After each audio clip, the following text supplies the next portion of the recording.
Hi, this is Raymond Camden, API evangelist for Foxit.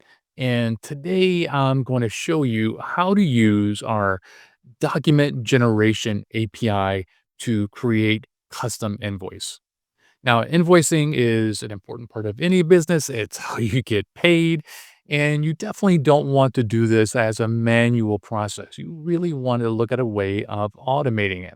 Well, our document generation API can really make that simple. Now, as a reminder, the way the API works is it takes Microsoft Word as a basic template, and you put tokens in there that will get replaced with your data when you call our API. So let's think about what should be in our template. So a normal invoice will include like the customer who's getting it, an invoice number, a date, a due date, and normally like a list of items, including like a name, a quantity, a price, etc., and then a total for what you owe.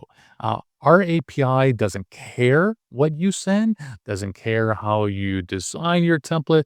It just takes your data and replaces it wherever it can based on the tokens you have in there.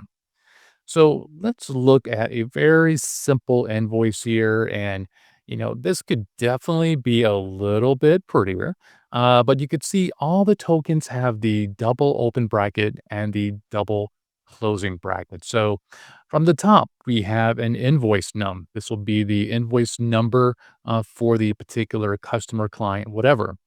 The next token is showing two special things. The value today will be the current date. So whenever you call our API, the value at the end there, that's slash add MMDDYYY, that is a date mask and it specifies how to format that particular date. Going down, account name is just a regular variable. Payment due date will actually come from your data, but you could still do the date mask on it, which is pretty cool. Now, for tables, it can get a little bit complex. It's a little bit hard to read because of how I've done my columns, but that initial token is a table start colon, and then the name of the array of data that I'll be sending. In this case, it's line items. The first column is another special value, row number. This will just count the number of rows starting from one. And then product, quantity, and price all just come from the data I'm sending. Total price does as well. And I could also apply a currency formatting to it to render it as a number in dollars and cents. Finally, I end it with that table end token. Now, together, this is going to essentially repeat that row for every line item that I send it. The last special thing on here is that sum above.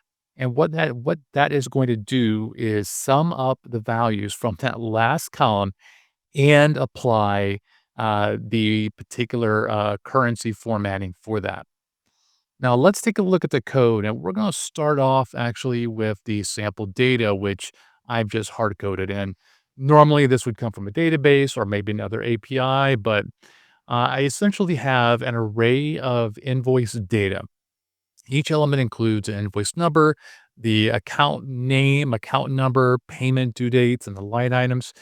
You'll notice that account number, that's not something that we use in our template, and that's fine. We can just ignore that data, but what's going to happen is that we're going to use that in our code, and you'll see that in a second.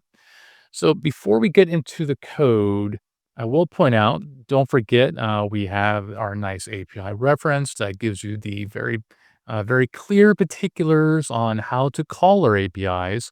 So you want to make sure that you use that.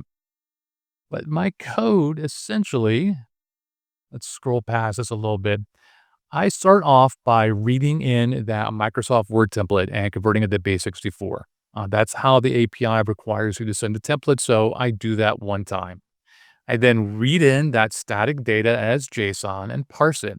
And then all I need to do is loop over each of those invoice data items and call my little utility function. That utility function docgen is just wrapping calls to our API. It takes the base64 of our Word document. It takes the particular block of information for that particular invoice, ask for PDF back and we'll return it as base 64.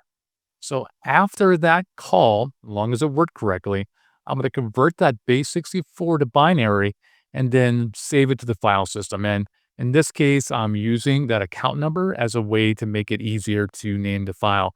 You don't need to save this to the file system. You could email it. You could do whatever you want. But this gives me an easy way to see this in action. Now, I could run this, but I've already done that. And you could see I have 3 invoice PDFs. And as you open each of them, you'll see they have their own unique data. So this is invoice 100 for customer alpha. I could see their line items and the total. This is invoice 2 for beta, different total, obviously, different line items.